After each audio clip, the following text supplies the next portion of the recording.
नमस्कार, मैं रीता उपाध्याय आज अपना छठा वीडियो बना रही हूँ। अभी नवरात्र का समय चल रहा है। माँ दुर्गा की आराधना हमारे देश के प्रायः सभी राज्यों में बड़े धूमधाम से होता है। माँ दुर्गा कहते हैं कि इस नवरात्रि में आती हैं और अपने भक्तों को आशीर्वाद देती हैं। माँ को अगर बड़े प्यार से बुलाया जाए तो माँ दौड़ कर आती है, इसमें कोई भी संदेह नहीं है। मैं आपको एक सत्य घटना बताती हूँ। यह कहानी मेरे दादाजी ने मुझे बचपन में सुनाई थी। पश्चिम बंगाल की बात है। एक पंडित जी थे, वे बड़े धर्म परायण थे और उनकी पत्नी भी उन्हीं के समान धर्म परायणा थी। वे लोग बड़े भक्ति भाव से दुर्गा की पूजा किया करते थे और माता दुर्गा को उन्होंने अपने घर की स्वामिनी बना रखा था। स्वामिनी इस अर्थ में कि ये कोई भी काम करते थे माँ दुर्गा के सामने हाथ जोड़कर कहते और उन्हें लगता कि माँ दुर्गा हम पर सहमत है तभी उस कार्य को करते थे, अन्यथा नहीं करते थे। उनकी एक छोटी पुत्री थी। उनका ऐसा विचार था कि यह पुत्री भी माँ दुर्गा के आशीर्वाद का ही प्रतिरूप है। वे अपनी पुत्री का लालन पालन बड़े प्यार से करते थे तो वे बड़े ही निर्धन और पूजा पाठ के द्वारा ही वे अपने घर का खर्च चलाते थे। कभी कभी उनको कुछ नहीं मिलता था तो माँ दुर्गा की असीम कृपा प्राप्त होती और कोई न कोई उसे किसी न किसी रूप में धन या फिर अनाज के रूप में उनकी सहायता कर देता था। उनकी बिटिया जो थी बड़ी चंचल थी और बहुत ही सुंदर लावण्यमयी थी। उसके नेत्र भी दुर्गा माता के समान ही बड़े ही सुंदर थे, जो परस्पर लोगों को आकर्षित करते थे। अब बिटिया धीरे धीरे बड़ी होने लगी तो माँ को चिंता हुई कि भाई इसके हाथ पीले कर दिए जाए। तो उन्होंने पंडित जी से कई बार कहा तो पंडित जी कहते क्यों परेशान होती हो, माँ दुर्गा ही तय करेंगी और माँ दुर्गा ही उसका ब्याह करेंगी। तो पंडित जी कहते और परम विश्वास से कहते, लेकिन पंडिताई जी गुस्सा हो जाती कभी कभी, बोलती कि अगर माँ दुर्गा की कृपा होती तो अब तक बिटिया के हाथ पीले न हो जाते। इसी तरह से दिन बीतते जा रहे थे। एक दिन ऐसा हुआ कि बिटिया पास के मंदिर में गई और माँ दुर्गा की प्रतिमा को सजा रही थी और उसी समय एक पास के जमींदार आए उस मंदिर में पूजा अर्चना के लिए। उन्होंने बिटिया को देखा। वे बिटिया को देखते बड़े मुग्ध हो गए। उनके मन में विचार आया कि क्यों नहीं इसे हम अपनी पुत्र वधू बना लें। उन्होंने वहाँ के पुजारी से पूछा कि बच्ची कहाँ रहती है। छोटा सा गांव था तो उन्हें सहज ही पता चल गया कि कहाँ पे इसका घर है। जमींदार साहब उस पुजारी के घर गए। उन्होंने अपना परिचय दिया और अपना प्रस्ताव उनके सामने रखा। अब पंडित जी तो बड़े गदगद हो गए। उन्होंने कहा कि आप ही की बेटी है, आप इसे स्वीकार कर लीजिए। तो उन्होंने कहा कि मैं निर्धन ब्राह्मण हूँ, मैं कुछ भी दे नहीं पाऊँगा। जमींदार साहब ने कहा कोई बात नहीं, आप मत दीजिए, आप अपनी बिटिया दे दीजिए, यही मेरे लिए बड़े सौभाग्य की बात होगी। तो जमींदार साहब ने शुभ मुहूर्त निकालकर अपने बेटे की शादी बड़े धूमधाम से की और उन्होंने काफ़ी खर्च भी किया और उसे सम्मानपूर्वक अपने घर ले गए। पंडित जी की बिटिया बड़े शान से रहने लगी, उसे हर तरह की सुविधा प्राप्त थी। अब थोड़े दिनों के बाद दुर्गा पूजा का त्यौहार आया तो पंडित जी पूजा बड़े विधि विधान से करते थे। तो पहले पूजा जब वे करते थे तो उनकी बिटिया उनका हाथ बटाती थी। तो उन्होंने पंडिताई से कहा कि बताओ बिटिया चली गई है, अब पूजा पाठ कैसे होगा, इसके लिए तो भाई बिटिया को आना जरूरी है।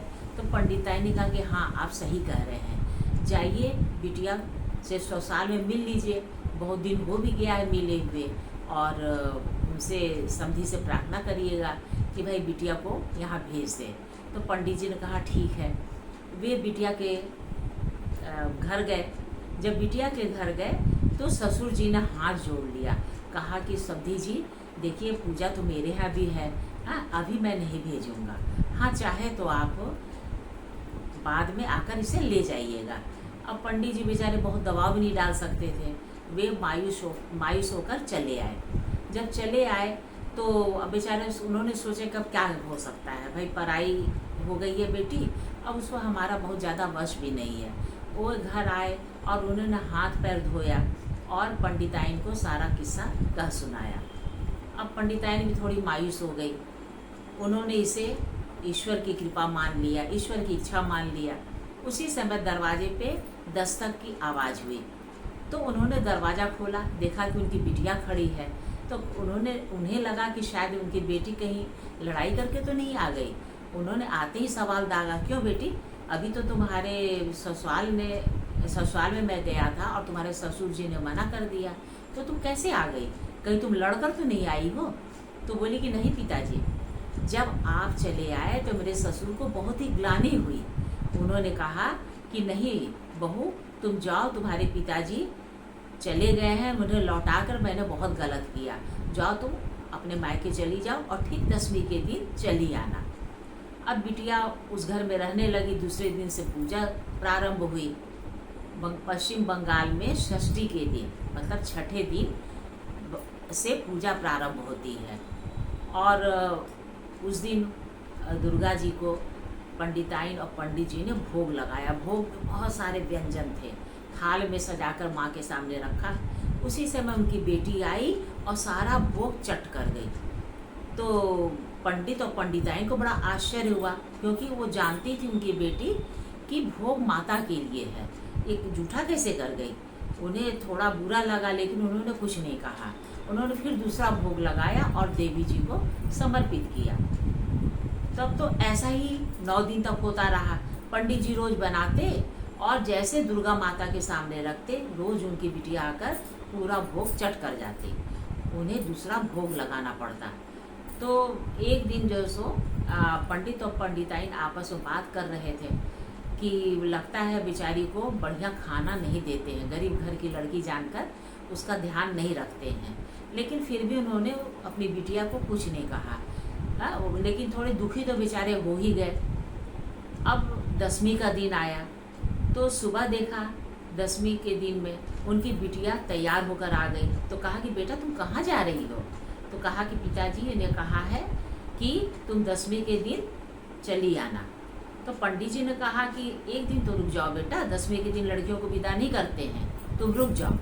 हाँ, तो कहा कि नहीं, मेरे ससुर नाराज होंगे, इसलिए 10वीं के दिन मेरा जाना आवश्यक है। और पंडित जी ने पंडिताइन जी ने बहुत समझाया, लेकिन वो नहीं माने। तो कहा कि ठीक है भाई चलो। तो पहले के ज़माने में मोटर कार और कोई साधन वगैरह नहीं होते थे, इसलिए पंडित जी क्या हुआ, उसे पैदल पास के गांव में उसे छोड़ने चली गए। जब सीमावर्ती गांव आया तो उनकी बिटिया ने कहा कि पिताजी आप लौट जाइए, अब मैं यहाँ से खुद चली जाऊँगी। तो कहा कि अच्छा बेटा ठीक है। वह पंडित जी को प्रणाम कर कर चली गई। पंडित जी आए, उन्हें थोड़ा दुख भी हो रहा था कि बिटिया थोड़े दिन और रुक जाती तो उनका भी मन बहल जाता, उनकी पत्नी का भी उन्हें अच्छा लगता।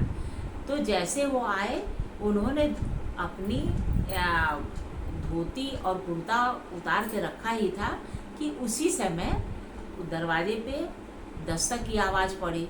उन्होंने झांक कर देखा तो देखा उनकी बिटिया मुस्कुरा रही है दरवाजे पर खड़ी होकर।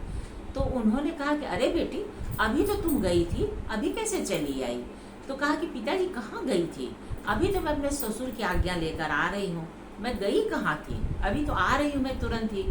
तो उसके पंडित और पंडिताइन ने कहा कि अरे तुम अभी 9 दिन तक यहाँ रही हो, अभी कह रही कि तुम अभी आ रही हो, तुम यहाँ 9 दिन रहकर पूरा पूजा की व्यवस्था देखकर तुम गई हो, तो तुम कह रही अभी आई हो। तो कहा कि नहीं पिताजी, आज मेरे ससुर जी ने कहा कि आज दुर्गा माता का विसर्जन हो गया, सो तुम जाकर अपने पिताजी से मिल आओ। बेचारे बड़े इच्छा से आए थे, मैंने उन्हें मना कर दिया, जाओ कुछ दिन रहकर चली आना। पंडित और पंडिताइन अवाक रह गए, उन्हें लगा कि देखो ये क्या हो गया। हाँ, सो वे दुर्गा माता की मूर्ति के सामने भाग कर गए और नतमस्तक हो गए। उन्हें लगा कि देखो दुर्गा माता हमने हमारी इच्छा पूरी की है। वे 9 दिनों तक आई और हमारे घर में रही, इसीलिए प्रथम भोग को उन्होंने ही स्वीकार किया। इसे ही कहते हैं, माँ को बुलाओ तो माँ दौड़ी चली आती है। माँ की महिमा अपरंपार है। जय माता दुर्गे।